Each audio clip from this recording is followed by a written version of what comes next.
అందరికీ నమస్కారం. Welcome back to mini recipes. రోగ నిరోధక శక్తిని పెంచి గుండె ఆరోగ్యాన్ని మెరుగుపరిచి ఎన్నో ఆరోగ్య ప్రయోజనాలున్న వెల్లుల్లి పరాటా ఇవాల్టి రెసిపీలో షేర్ చేస్తాను. కప్పు గోధుమ పిండిలో రుచికి సరిపడా ఉప్పు వేసి బాగా కలిపేసి కొద్ది కొద్దిగా నీళ్లు పోసుకుంటూ చపాతీ పిండిలాగా బాగా కలిపేసుకోవాలి. మీరు గోధుమ పిండి ప్లేస్లో మైదా పిండి కూడా తీసుకోవచ్చు. నేను కొంచెం ఆరోగ్య ప్రయోజనంగా ఆలోచించి గోధుమ పిండితో చేస్తున్నాను. బాగా కలిపేసిన తర్వాత పైన కొద్దిగా ఆయిల్ అప్లై చేసేసి ఒక అర్ధగంట పాటు బాగా నాననివ్వాలి. 10 లేదా 15 తెల్లగడ్డలు తురుముకోవచ్చు, లేదా ఇలా మిక్సీ జార్లో వేసేసి కచ్చా పచ్చగా గ్రైండ్ చేసుకోవచ్చు. నెక్స్ట్ బౌల్లో 2 స్పూన్ల దాకా బటరు, కచ్చా పచ్చగా గ్రైండ్ చేసుకున్న తెల్లగడ్డ, రుచికి సరిపడా ఉప్పు, కొద్దిగా చిల్లీ ఫ్లేక్స్, సన్నగా తురుముకున్న కొత్తిమీర, నచ్చితే ఆరుగానో కూడా వేసుకోవచ్చు. అవన్నీ వేసేసి బాగా కలిపేసేయాలి.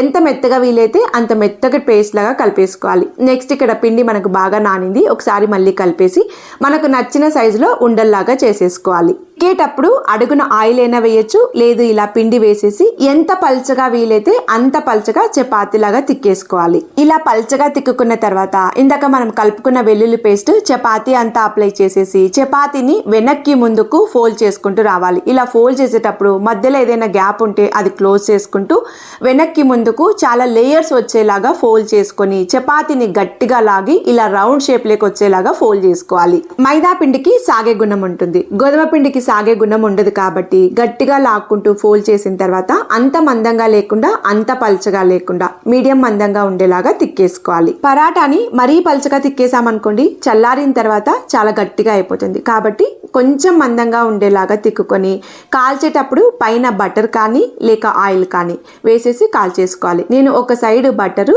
ఒక సైడ్ ఆయిల్ వేసి లో టు మీడియంలో ఫ్లేమ్ని అడ్జస్ట్ చేసుకుంటూ గోల్డెన్ బ్రౌన్ కలర్ వచ్చేంతకు కాల్చేసుకున్నాను. పిల్లల కోసం చేస్తూ ఉంటే బటర్ కానీ ఆయిల్ కానీ ఇంకొంచెం ఎక్కువ వేసి కాల్చుకోవచ్చు. ఈ పరాటాలను వెజ్ నాన్ వెజ్ తో సంబంధం లేకుండా ఏ కూరతైనా సర్వ్ చేసుకోవచ్చు. ఈ రెసిపీ మీకు నచ్చితే లైక్ చేయడం, హైప్ ఇవ్వడం, ఛానల్ ని సబ్స్క్రైబ్ చేయడం మర్చిపోవద్దు. మరొక మంచి వీడియోతో మళ్ళీ కలుద్దాం.